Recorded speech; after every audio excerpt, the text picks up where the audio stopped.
Les États-Unis imposent des sanctions financières à l'homme d'affaires belge Alain Gauthier et à son réseau, accusé d'être impliqué dans des exportations illégales d'or de la RDC. La décision du département américain du Trésor a été rendue publique hier jeudi.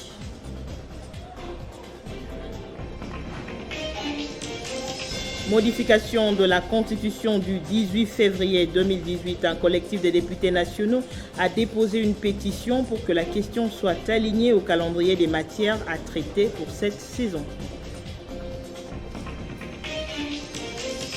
À la CENI, clôture des échanges sur la cartographie fiable des centres d'inscription entamée la veille au siège de l'institution. Plusieurs recommandations ont été formulées, notamment la disparité entre les centres d'inscription. Le journal sur Télé 50, bienvenue à tous. Les États-Unis imposent des sanctions financières à l'homme d'affaires belge Alain Gauthier et à son réseau d'une dizaine de sociétés accusées d'être impliquées dans des exportations illégales d'or de la République démocratique du Congo, finançant ainsi de nombreux groupes armés qui déstabilisent la partie orientale du pays. La décision du département américain du Trésor a été rendue publique hier jeudi 17 mars et elle intervient en pleine visite africaine du sous-secrétaire au Trésor Brian Nelson qui est à l'étape de la RDC. Et ce vendredi, il a été devant la presse en la résidence de l'ambassadeur des États-Unis à Kinshasa. Le sous-secrétaire américain au Trésor, Brian Nelson, a déclaré être venu à Kinshasa démontrer le soutien du Trésor américain aux efforts de lutte contre la corruption en République démocratique du Congo et aux efforts visant à renforcer le régime de lutte contre le blanchiment d'argent et le financement du terrorisme. Selon lui, les réformes systématiques sont fondamentales en RDC pour atteindre ces objectifs. Il est particulièrement important pour la RDC de renforcer son cadre juridique de lutte contre le blanchiment d'argent et le financement du terrorisme, a-t-il souligné.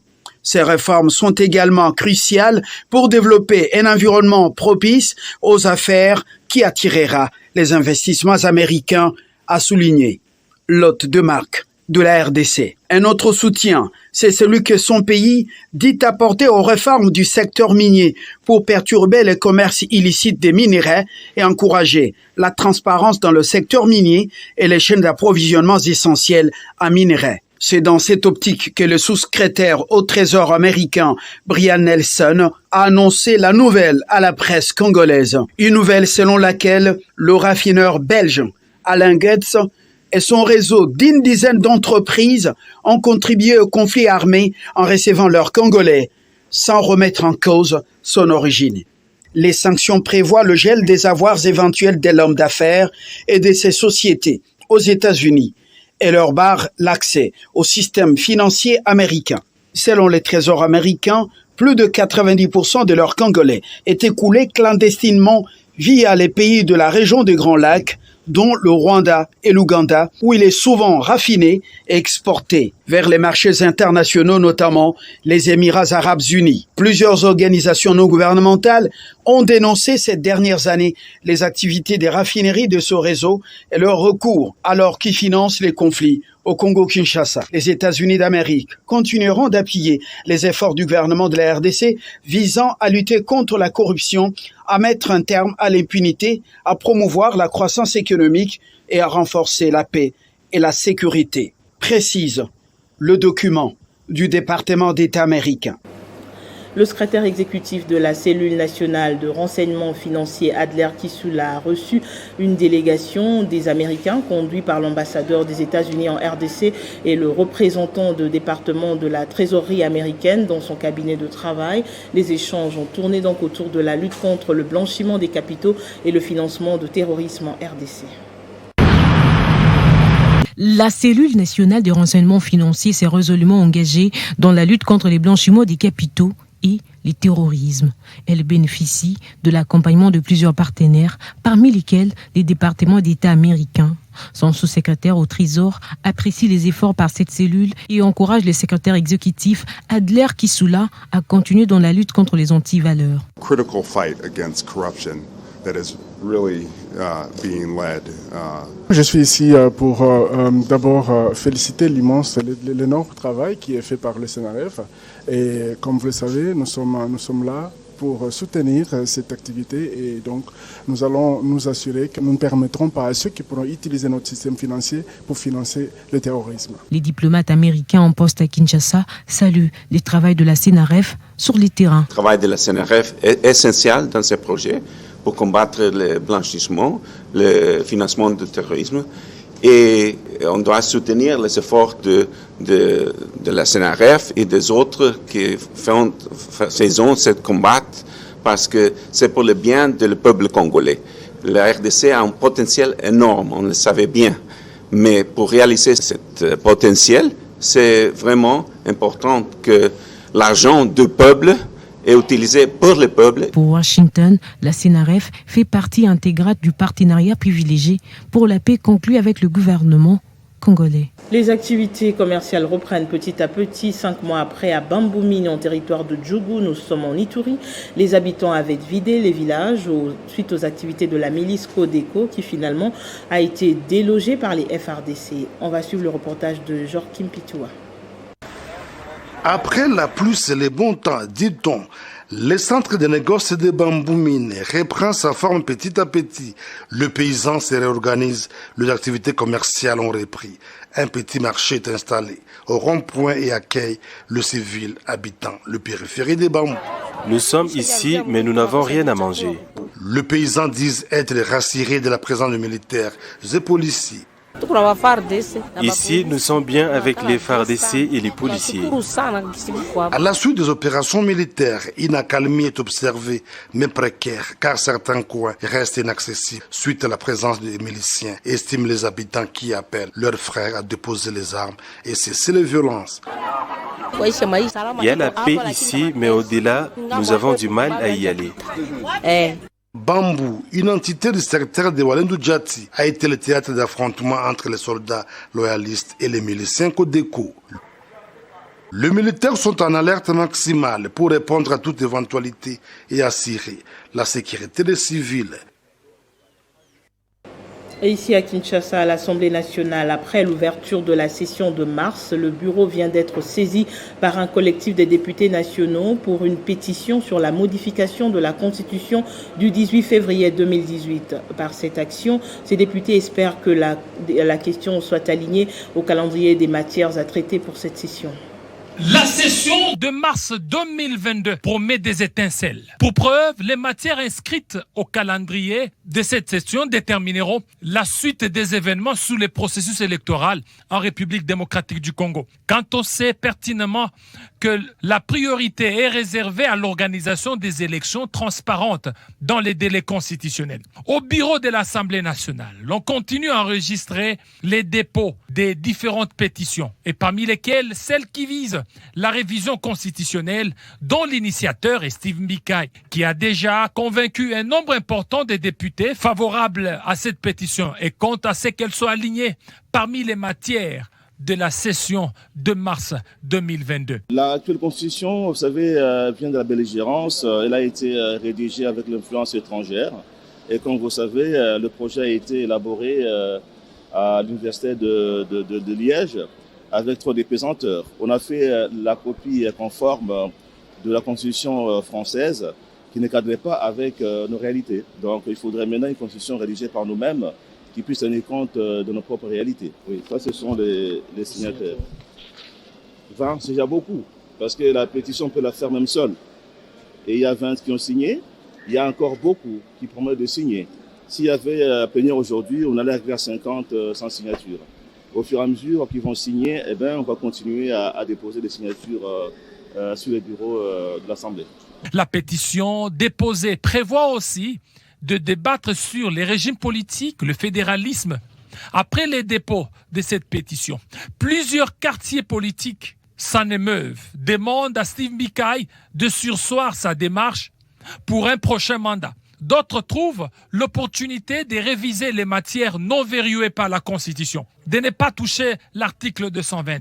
D'autres, par contre, trouvent l'inopportunité de réviser la Constitution de 2020. Avec cette question, si elle venait à être alignée au calendrier de la session 2022, les débats s'annoncent très houleux à la Chambre basse du Parlement. Toujours à la Chambre basse, après ses vacances parlementaires, le député national Josué Moufoula vient de déposer le rapport de ses activités durant cette période. L'élu de Goma espère que ces recommandations contenues dans son rapport seront sérieusement prises en compte pour le bien-être de ses électeurs. Il est le tout premier député national à déposer son rapport des vacances parlementaires suivant le prescrit de l'article 137 alinéa 1er et du règlement intérieur de la Chambre basse du Parlement. Le député national Josué Moufoula a évoqué les aspects sécuritaires, socio-économiques, sanitaires et politiques de sa circonscription électorale de Goma dans la province du Nord Kivu.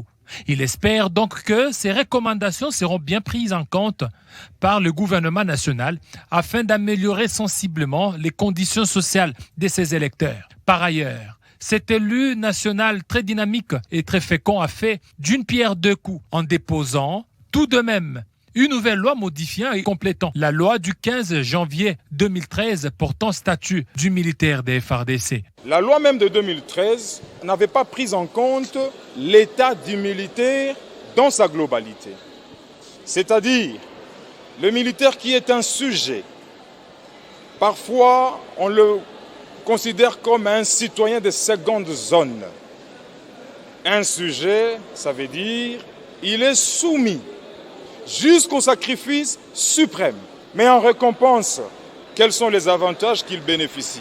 Par la même occasion, le député national Josué Moufoula a adressé au bureau de l'Assemblée nationale une correspondance rappelant ses initiatives précédentes en souffrance, initiatives qui méritent d'être prises en compte dans les calendriers de cette nouvelle session ordinaire qui a débuté le 15 mars dernier. Notamment la question écrite adressée au Premier ministre depuis le 20 janvier, qui n'a jamais eu de réponse et qui pourrait, selon l'article 179, se transformer en une interpellation.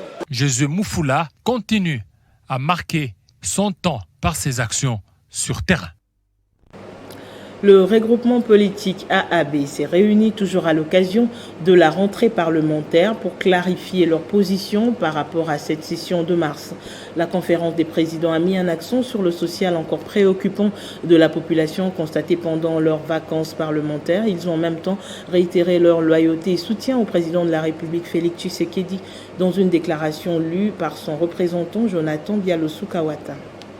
Le regroupement politique Action alternative pour le bien-être et le changement, AAB en cycle, s'est réuni à ce jour du 17 mars 2022 en conférence des présidents élargie à ses députés nationaux, sénateurs ainsi que ses députés provinciaux présents à Kinshasa à l'occasion de la rentrée parlementaire de 2020. À cette occasion, les participants à ces retrouvailles familiales ont évalué les aspirations du peuple congolais en général, telles que recueillies par les élus qui viennent de rentrer de leur circonscription électorale dans le cadre des vacances parlementaires, lesquelles vont être déposées au Parlement sous forme de rapports de vacances parlementaires.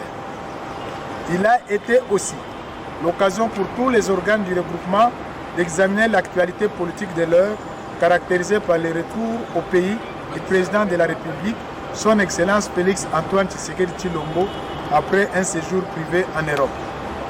À ce sujet, AAB loue Dieu pour la guérison du chef de l'État et félicite la population quinoise pour sa mobilisation sans faille pour l'accueil triomphal lui réservé.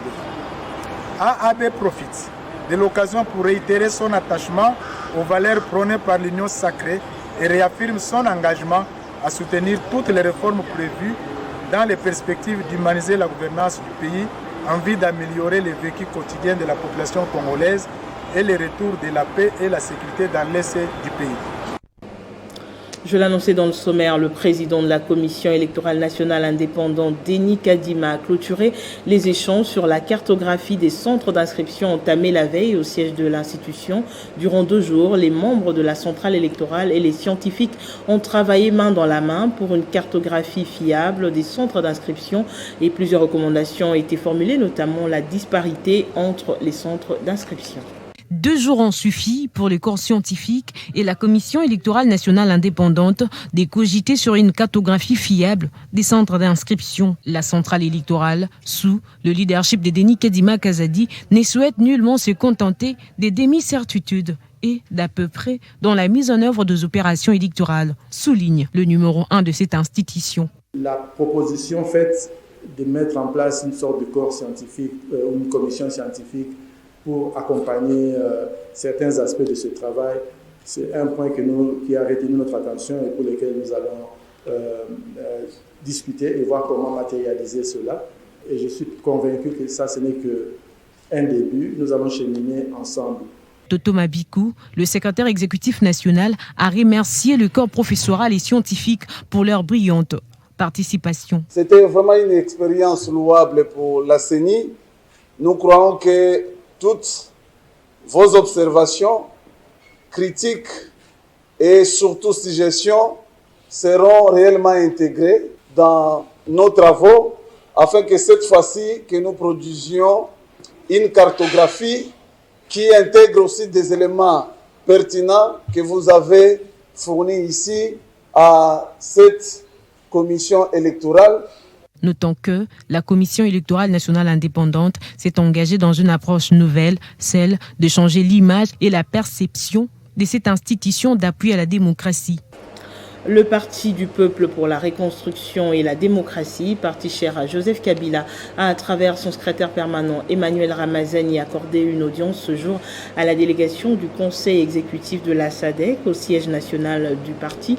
Le PPRD sollicite de la SADC une implication sans réserve dans l'accompagnement d'un processus électoral en RDC qui conduira à l'organisation des élections libres, transparentes et apaisées. Entouré de secrétaires permanents adjoints et des hauts cadres du PPRD, le secrétaire permanent du Parti du peuple pour la reconstruction et la démocratie, le professeur Emmanuel Ramazani Chadari, a eu des échanges fructueux avec la délégation du conseil exécutif de la SADC. Au centre des discussions, le contour sur l'organisation des élections de 2023, la forte représentation de la femme et de la jeunesse à ces élections générales, ainsi que la réforme de la loi électorale. Au cours de ces échanges, le PPRD a décrié l'aspect monocorde des institutions clés en RDC, sachant que celles-ci comptent plusieurs tribus et ethnies. Le parti cher à Joseph Kabila exige, sans équivoque, la mise en place d'une nouvelle équipe de la CENI consensuelle et rassurante. Il en est de même pour la Cour constitutionnelle. L'objectif de ma venue ici, c'est que nous sommes une mission de l'évaluation post-élection. Alors, après avoir eu les élections, il y a toujours des histoires qu'on peut arranger avant les prochaines élections. Le parti est encore fort, le parti tient encore et ça a une vision, ça se focalise sur la démocratie. Le parti nous a donné beaucoup de scénarios sur ce qui s'est passé, ce qui se passe maintenant et aussi ce qu'ils envisagent faire pour les prochaines élections. Il ressort également des discussions que le PPRD est contre toute révision non justifiée et inopportune de la Constitution du 18 février 2006 et désapprouve toute démarche qui vise à installer un État dictatorial avec une pensée unique. Pour rappel, les deux juges du conseil exécutif de la SADC tirent leur mission à la réunion tenue au mois d'août 2020 de chefs d'État africains sur le processus électoral en Afrique australe. Toujours en politique, le coordonnateur de la dynamique pour une sortie de crise, Lisanga Bonganga, dénonce le non-respect du testament politique prôné par feu Dr Etienne Tshisekedi Wamulumba, notamment la mise en place d'une CENI crédible. Lisanga Bonganga s'est exprimé ce vendredi dans une déclaration décriant la crise de légitimité née de la parodie électorale de 2018 selon la DISOC. Les raisons du non de la DISOC à la visite du pape François. Pour la DISOC, la maison République démocratique du Congo est très sale. Cette saleté est composée de ce qui suit: crise de légitimité, violation récurrente de la Constitution, absence de démocratie, absence d'une CENI crédible et inclusive, absence de leadership et de coordination de l'action gouvernementale, insécurité, Surtout à l'Est, malgré l'état de siège, injures à l'endroit des princes des églises catholiques et protestantes et des acteurs politiques de l'opposition.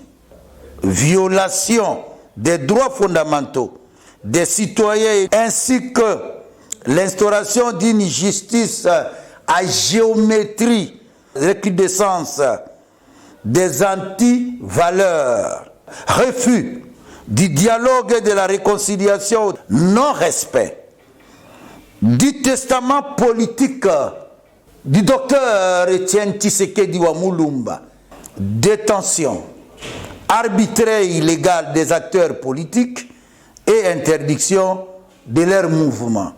Après avoir nettoyé toute cette saleté, que la maison République démocratique du Congo sera propre et digne de recevoir le pape François.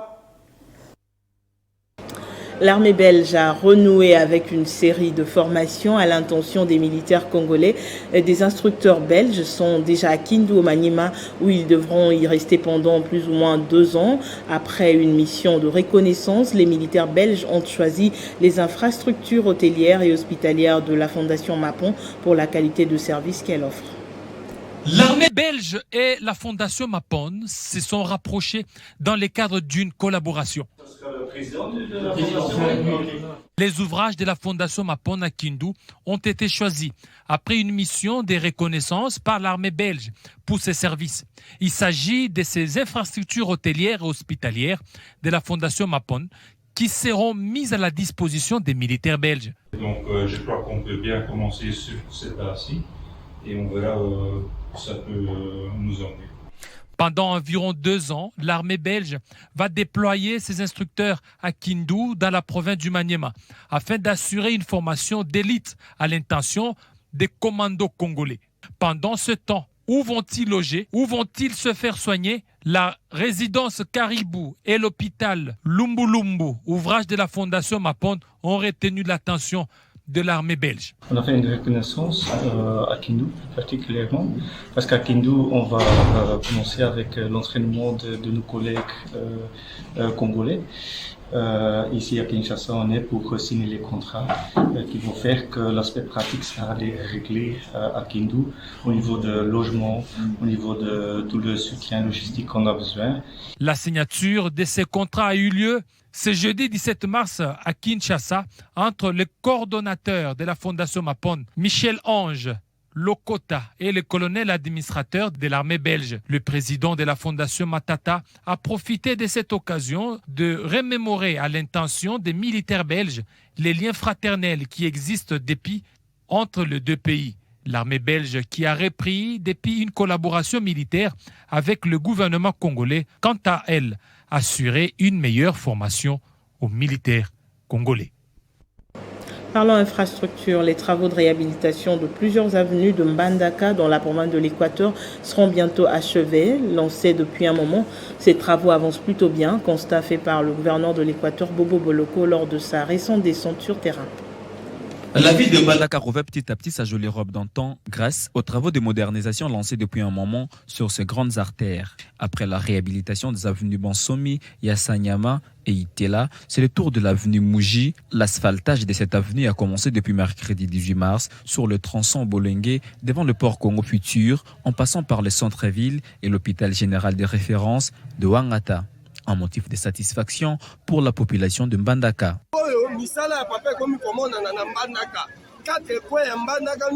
Nous sommes très contents de voir plusieurs avenues de Mbandaka porter de nouvelles robes. Depuis un moment, ces avenues étaient impraticables. Nous pouvons facilement circuler, même la nuit, grâce aux éclairages publics. La ville se modernise presque chaque jour grâce au savoir-faire de Bobo Boloko.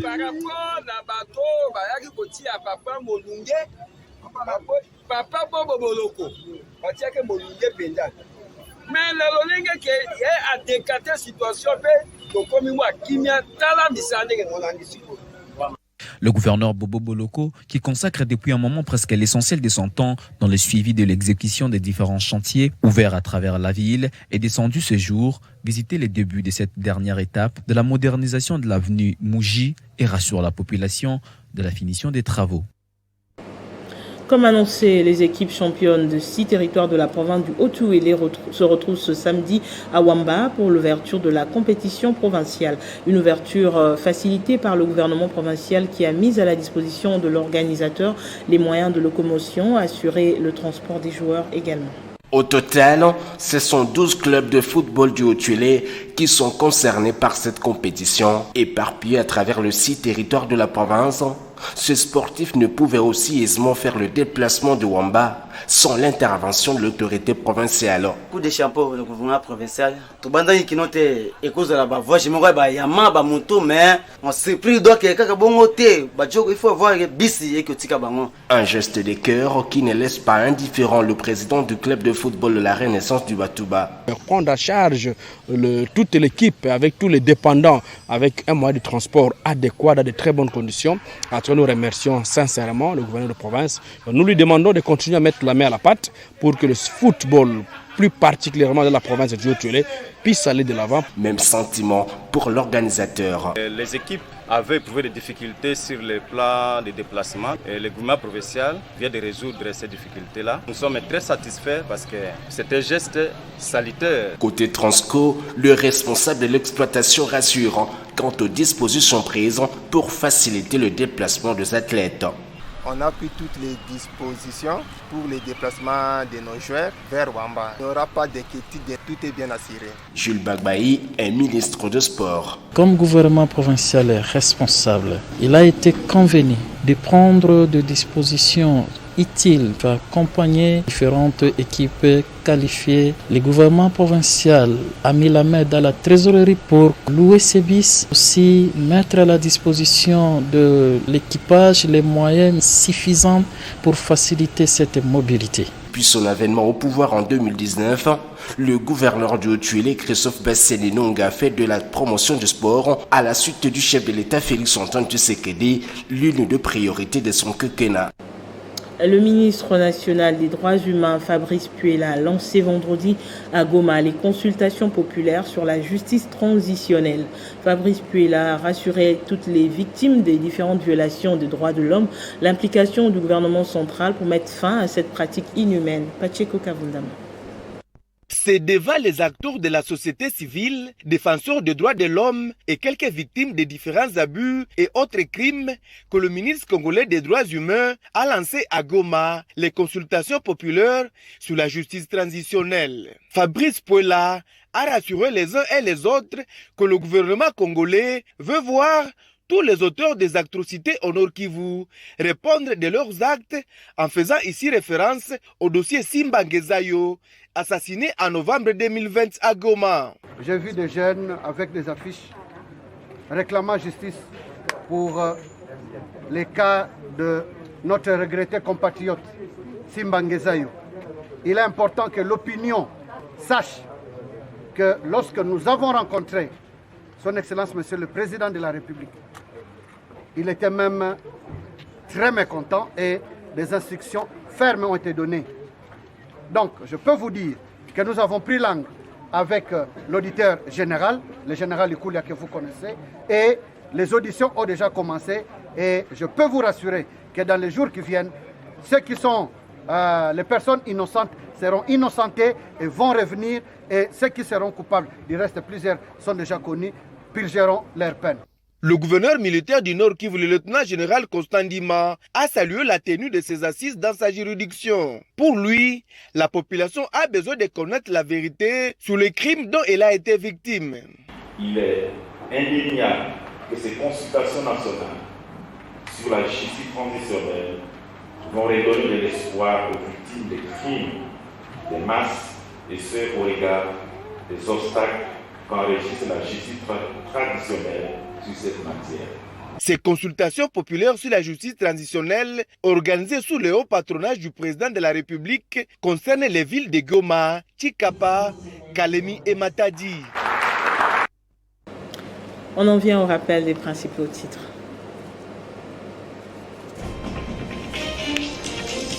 Les États-Unis imposent des sanctions financières à l'homme d'affaires belge Alain Gautz et à son réseau accusé d'être impliqué dans des exportations illégales d'or de la RDC.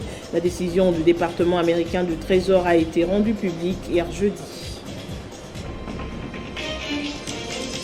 Modification de la Constitution du 18 février 2018. Un collectif des députés nationaux a déposé une pétition pour que la question soit alignée au calendrier des matières à traiter pour cette session à l'Assemblée nationale. Et à la CENI, clôture des échanges sur la cartographie fiable des centres d'inscription entamée la veille au siège de l'institution. Plusieurs recommandations ont été formulées, notamment la disparité entre les centres d'inscription. Merci de votre fidélité. Sur Télé 50, l'actualité est en continu.